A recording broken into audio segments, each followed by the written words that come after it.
여론조사를 통해 민심을 읽어보는 시간, 민심은 숫자다 코너입니다. 배철호 리얼미터 수석 전문위원, 최영일 시사평론가 나왔습니다. 어서 오십시오. 안녕하세요. 네, 안녕하세요.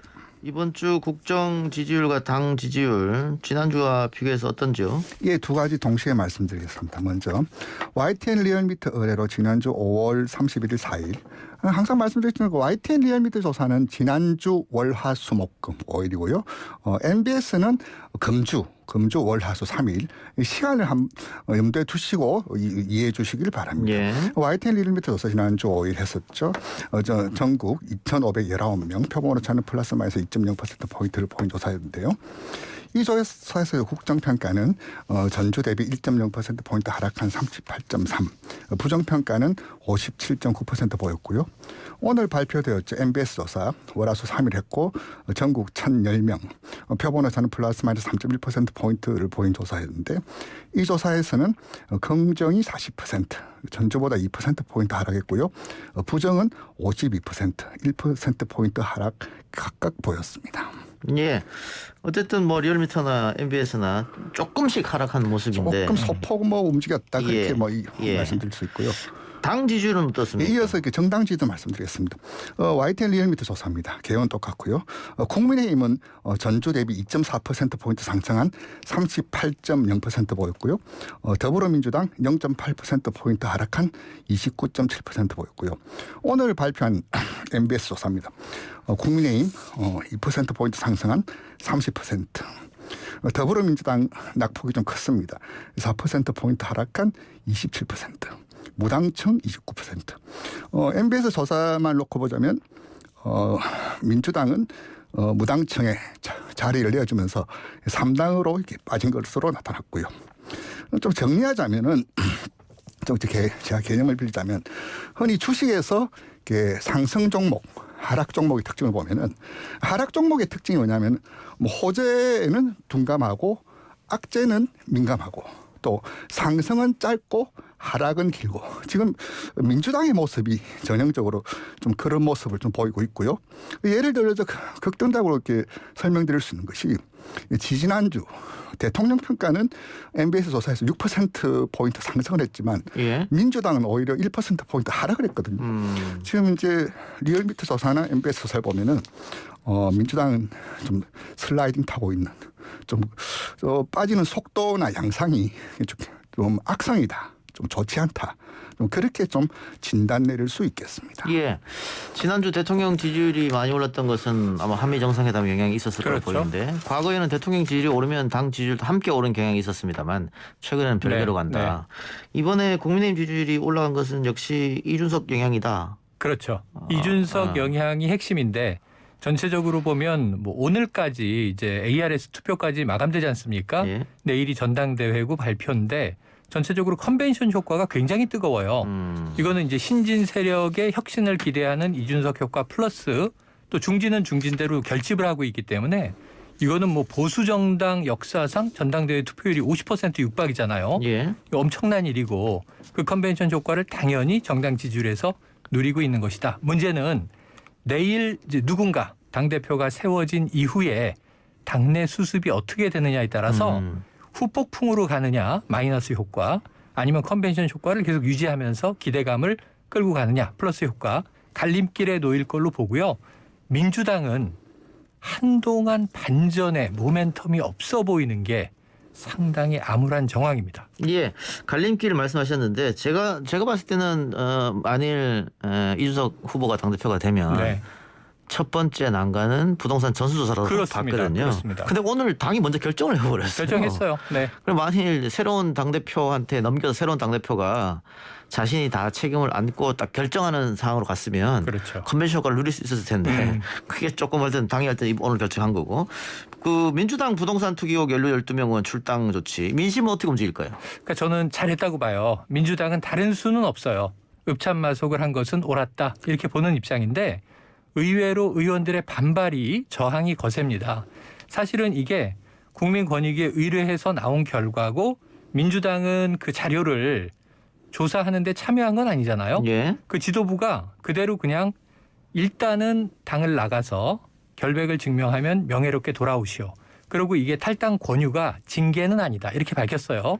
그럼 그다음에 공은 어디로 넘어가냐면 수사 단계로 넘어가니까 이 똑같은 명단을 결국은 이 국민권익위가 국수본으로 넘긴 거 아닙니까? 예. 합동특별수사본부로 넘어갔는데 그럼 이 의원들은 국민권익위에 항의하거나 아니면 이제 수사 절차에 빠르게 이제 협조함으로써 정말 본인들이 그렇게 밝히는 대로 결백하다면 이 결백을 소명하고 돌아오면 되는데 당내에서 잡음이 오래 갈수록 민주당 지지율에는 악재로 작용할 것 같습니다. 예.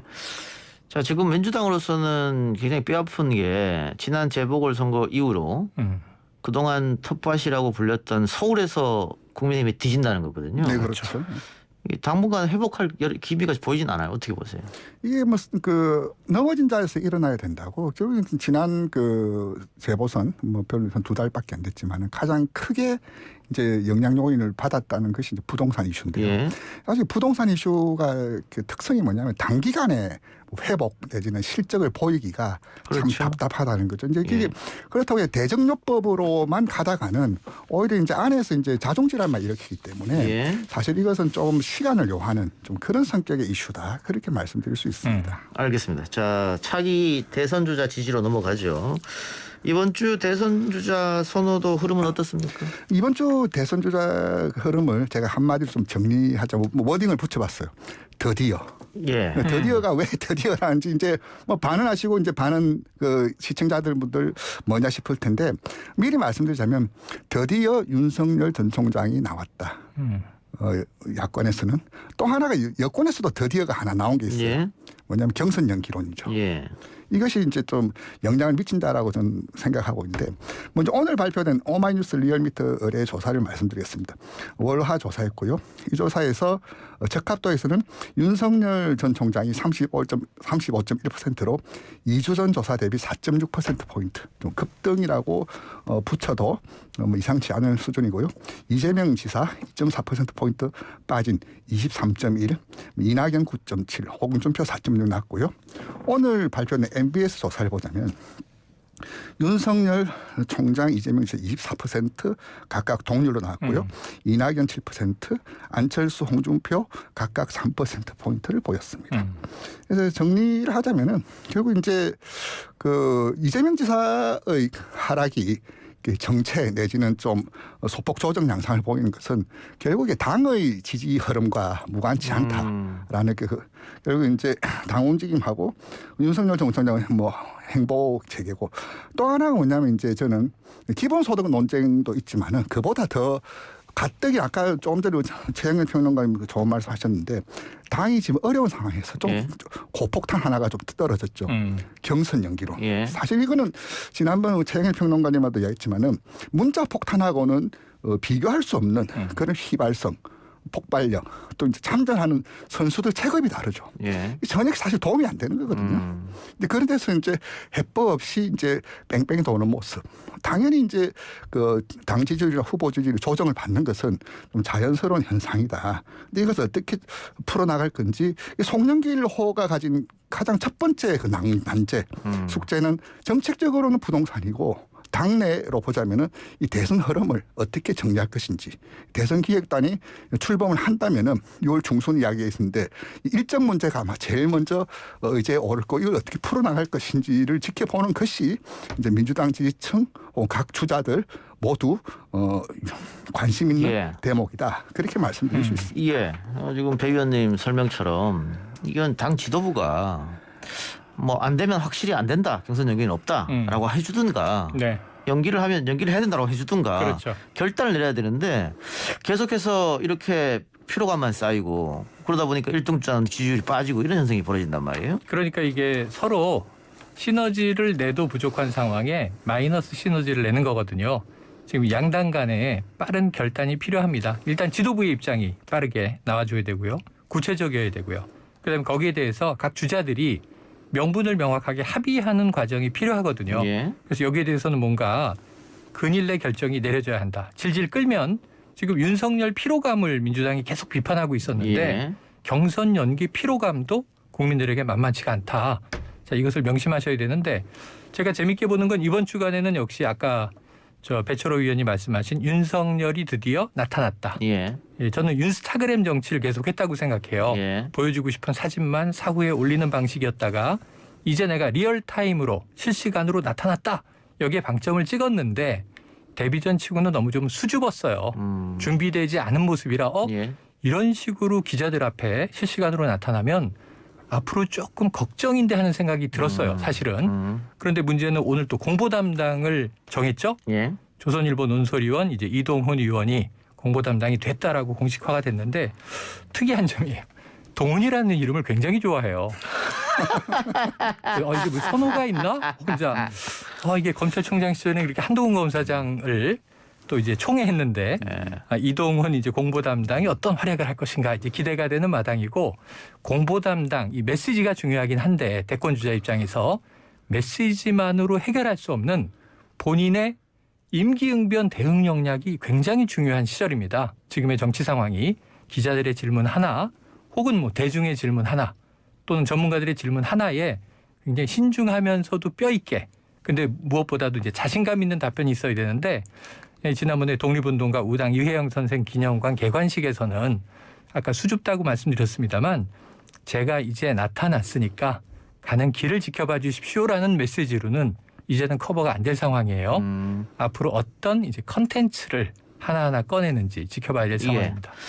근데 안철수 대표가 안철수 현상이라고 해서 굉장히 큰 바람을 불러일으키면서 지지율이 상당히 높았지 않습니까? 근데 막상 정치 현실에 탁 들어오니까 지지율이 확 빠졌단 말이에요. 박기문 전 총장도 밖에 있을 때는 엄청난 지지율을 올랐었는데 정치 들어오니까 확 빠졌단 말이에요. 윤석열 전 총장도 그런 전례를 밟을 것이다. 이런 예측도 있고 아닐 것이라는 예측도 있는데 어떻게 보세요? 그래서 그건 이제 앞에 두 분은 이미 우리 경험적으로 겪어봤기 때문에 그렇더라고. 윤석열 전 총장은 아직도 등판하지 않아요. 이제 어저께 저는 등판이라고 저는 규정하고 싶고요. 이제 윤열공이라고 이제 이름까지 이제 붙여졌던데 어쨌든 지금 이 앞에 경우를 봤을 때 저는 이제 그 반은 이제 그 길을 가고 반은 또 다른 길을 가고 왜냐하면 이 학습 효과가 있고 그래서는 안 된다 또 그런 경로를 가서는 안 된다 해서 또 다음에 감성 정치 혹은 이제 신비주의만으로는 되지 않는다라는 이제 그런 것들이 이제 조언도 있고 나름 뭐 학습도 있겠죠. 그리고 이제 문제는 역시나 에도 불구하고 뭐 똑같은 것은 뭐냐면 결국 이제 뭐 감성이라든지 인기 는 이제 초기 동력을 확보하고 바람을 만드는 것까지는 거기까지예요. 문제는 이제 그 넘어 굳건한 지지를 만들고 성리까지 정치하려면 결국은 컨텐츠라는 거죠. 결국 이제 나의 시대 정신은 무엇이고 우리가 만들 대한민국 어떤 대한민국이고 각각의 이슈에 대해서 뭐 난 이래 생각한다. 그런 이제 뭐 때로는 뭐 까일 수도 있고 때로는 뭐 뜻하지 않은 뭐 놀라움도 보여주고 그 과정이 막 같이 흔히 말하는 정치적 근력 내공이라고 하는데 그와 관련해서는 여전히 뭐 전혀 아는 게 없죠. 그 이제 윤석열 총장이 무엇을 보여주느냐. 아직까지 이제 링 바깥에 링 안에 이제 그라운드에 등장만 했을 뿐이지. 그러니까 보여주지 않는 이제부터 이제 평가의 시간이 되었다. 예. 이제 보여줘야 된다라고 저는 말씀드릴 수 있습니다. 오늘 언론 보도를 보면은 공수처에서 이제 윤석열 전 총장을 피의자로 입건해서 수사하겠다 이런 발표가 났고 7월 2일 날 윤석열 씨의 장모의 재판 1심 결과가 나옵니다. 그렇습니다. 그게 또 어떻게 지지율에 영향을 미칠지 그런 것들을 지켜봐야 되는데. 그런데 오늘 공수처 속보 말씀을 드리면 자 지금 갑자기 전해진 게 공수처가 윤석열 전 총장을 직권남용 혐의로 입건하고 수사에 착수했다. 근데 이것은 내용을 들여다보면 시민단체가 고발했기 때문에 정부 기관으로서는 아니할 수 없는 수사기는 해요. 근데 결과는 예단할 수 없죠. 그런데다가 또 지난해 추미애 전 법무부 장관이 직무배제와 징계에서는 윤석열 당시 총장에게 거의 뭐 패배한 그림이었지만 지금 본안 소송이 이제 시작됐거든요. 그 진위를 또 다툽니다. 그러니까 윤 전 총장이 악재에 직면했는데 오늘 공수처의 속보는 악재가 아니라 준비가 덜 된 윤석열 전 총장에게 어쩌면 이게 반전의 밑자락을 깔아주는 뉴스가 될 수도 있어요. 그리고 이제 공수처의 결과도 물론 봐야 되죠. 무혐의가 나면 상당한 또 이 시너지 효과를 낼 수 있어요. 그래서 공수처가 지금 수사에 돌입한 건 또다시 탄압받는 이미지. 야권 지지층에게는 공정의 아이콘, 살아있는 권력에 사직하고 나와서도 맞선다. 이런 투사적인 이미지를 제공해 줄 수 있거든요. 그래서 이것은 악재라기보단 호재다. 오히려 여권에 좋지 않은 뉴스가 될 가능성도 있다라는 여지도 지켜봐야 될 것 같습니다. 저도 이제 최영일 평론가님 말씀에 상당 부분 동의를 하는데 아까 제가 주식시장의 특성과 지지율 말씀드렸잖아요. 주식시장 대세 상승 종목의 특징이 뭐냐면은 악재도 호재로 둔갑시킨다. 네. 예. 악재에 대한 어떤 민감도 떨어지고 오히려 또 참 묘한 시점에 묘하게 나왔다. 이게 뭐 딱 적시타 혹은 시점 보고 작업한 거 아니냐라는 그런 알리바이까지 이제 제공하고 나서면서 오히려 결집력을 오히려 높여주는 예. 그런 효과도 좀 있지 않나. 당장 인터넷 댓글이라든지 이제 국민의힘 반응을 보더라도 이제 우리 최평론가의 말씀대로 또 그런 식으로 또 묘하게 흘러가는 그런 장면도 좀 엿보인다. 그렇게 말씀드릴 수 예. 있습니다. 일단 지금 공수처가 이 돈을 다 채우지 못한 상황에서 그렇죠. 사건이 벌써 큰 것만 3개째거든요. 네. 거기다가 윤 전 총장이 받는 혐의가 직권남용인데 이거 여러 가지 사건을 봤습니다만 직권남용 혐의를 유죄로 입증하기가 상당히 어렵더라. 어렵죠. 법리적으로 어렵다는 거죠. 재판만 가면 무죄 나온다더라. 그렇죠. 그랬을 때는 오히려 윤 총장한테 기회가 될 수 있지 않겠느냐. 뭐 이런 말씀. 심지어는 예. 수사 역량이 지금 부족한 공수처가 판다고 파다가 그냥 재심에 딸려서 아유 이거는 어떻게 기소하기 어렵겠다. 무혐의, 불기소 이렇게 결정하면 이 수사 대상이 됐다가 면죄부를 받는 건 굉장히 드라마틱한 반전이거든요. 예. 윤 전 총장에게 그래서 굉장히 좋은 재료로 작용할 가능성도 있다는 점을 염두에 둬야겠습니다. 예. 최평원님 하나만 더 여쭙죠. 윤 전 총장 얘기를 우리가 계속 하고 있는데 국민의힘은 대한민국 제2정당이고 제1야당이란 말이에요. 그렇죠. 근데 언제까지 바깥에 사람만 보고 있어야 되느냐.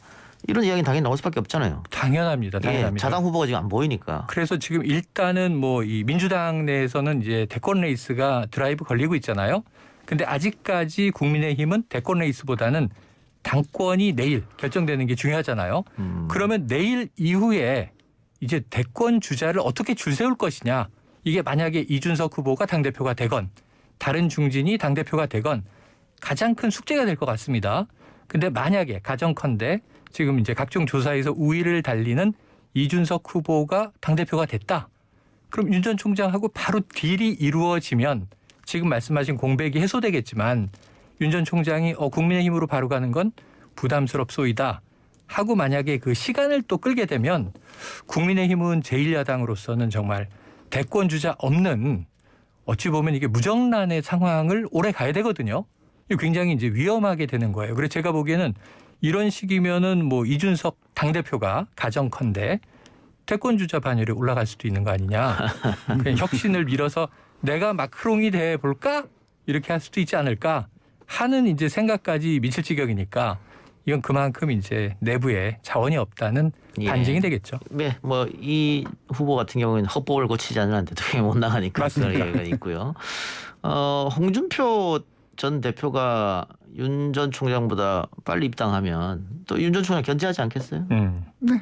뭐 그런 것들 있기 때문에 홍준표 대표가 어떻게 또 정치 구단이기 때문에 맞습니다. 정치 초보라고 할 수 있는 윤 전 총장을 상대하는지 그런 것도 정치를 보는 재미가 아닌가 싶습니다. 두 분 말씀 오늘 여기까지 듣죠. 지금까지 최영일 시사평론가 배철호 리얼미터 수석 전문의였습니다. 고맙습니다. 네, 고맙습니다. 감사합니다.